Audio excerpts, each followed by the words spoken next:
In today's video, I am going to be breaking down Jahki Howard and how he shoots the basketball. Now, this is one of those videos where I tried to find actual in-game footage of him shooting, and there's nothing really close up. So, this is what we got, some one-on-one game. Let's get down and let's break down how he shoots the ball. Really quickly, if you want to be able to shoot the basketball from further away, make sure to go check out the shooting workout that is down in the description below. Okay, so let's really look at his shot. Now, here he is doing a couple of really weak fakes, but then he goes into his actual shot. What are some of the things that he does when he's going into his shot? Well, first off, we can see that his feet, knees, hips, and shoulders are all pointing in the exact same direction. He doesn't have something that is way off. They're all in the same direction, but he's not square towards the rim as many old school coaches may say that you need to be. When he does release that ball, he does have his elbow above his forehead. He's got no thumb flick, and he's got a soft release. There's two types of releases. There's a hard release, something like a Michael Jordan style shot, or a soft release, which is a curved hand, more similar to like a Steph Curry. A soft release will generally get you more arc. A hard release will get you more backspin on the ball. Now, if we go really slowly and look at his actual shot, we can see that after he dips that ball, he goes up into his shot right here. The ball is down by his waist. And now, one more shot fake, down by his waist. We can see that now he's extending his knees and his hips at the same time as that ball is traveling up into his set point. We can also see that there's very limited motion on his elbows as well. What does this tell us? Well, if you bring the ball up and then you dip down, that is not going to lead to a very consistent shot, and it's going to take a lot of power off of your shot. By extending your knees and hips at the same time as the ball traveling up, this is what will allow you to have a quicker shot, a shot that goes further distances as well, and we can see that he doesn't start bending his elbow until the ball is around here. From here to here is when he bends his elbow. A lot of players will like to have their elbow bent all the way down here, and then they just bring the ball up, keeping the elbow the same degree as it was when it was down here. This way, you'll have, in a way, a more consistent shot. But a lot of players will like to have the elbow bend, usually in this distance. Generally speaking, most players don't shoot at 90. Most shooters will shoot at around 45-ish degrees on their elbow.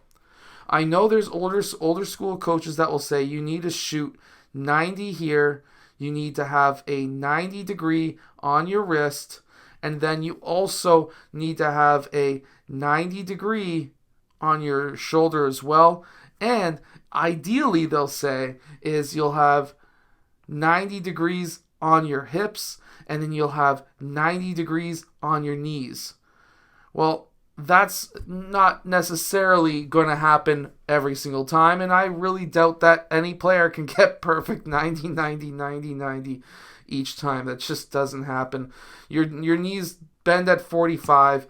I'm gonna say that right now. Like I went the wrong way that time, but your knees are generally bending at like a 45 degree angle when you're taking a shot.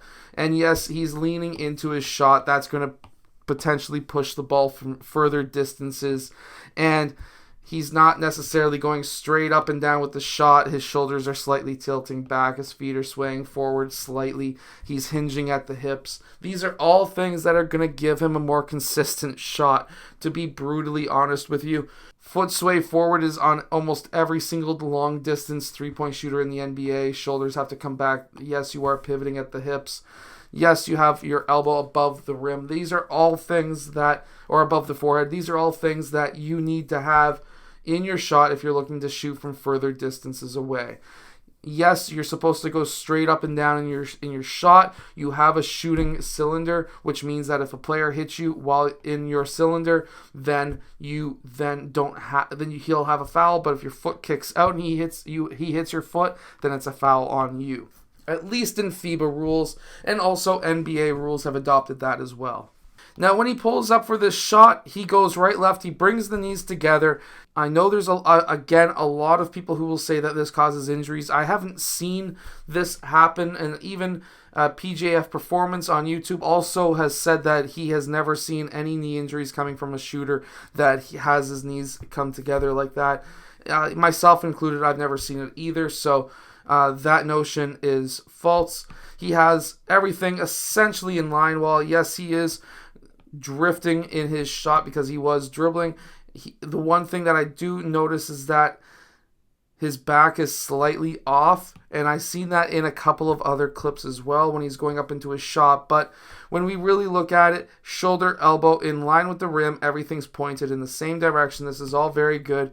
His hand position is right underneath that ball, and he may or may not have a gap between his palm. Most players don't have much of a gap, and we can see that at least a quarter of the ball is over the shoulder or upper arm. This is what's going to give you what I call the shooting triangle, which gives you a straight shot. Then at that point, you're just basically playing with the fact of how far you need to shoot that ball.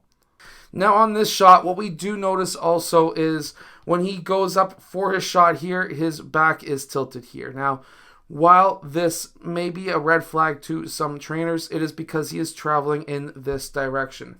He's gathering his shot.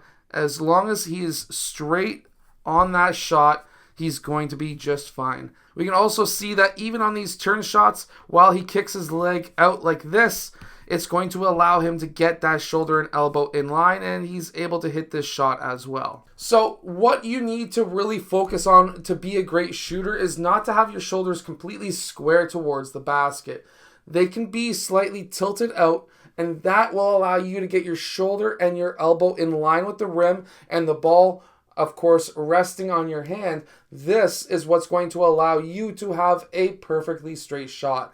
As long as this is straight. That's why when we see a lot of left-handed NBA players, when they shoot, for some reason, you're going to laugh at this, they have a massive, massive tilt away from the basket just so that they can get their elbow and their shoulder in line with the rim when they shoot it. That's just something funny that I've noticed over my time of watching NBA games. Anyways, I hope that these tips help you shoot the basketball better. If they do, hit that like button, subscribe. Make sure to go check out my shooting workout down in the description below, and I'll see you guys again next time.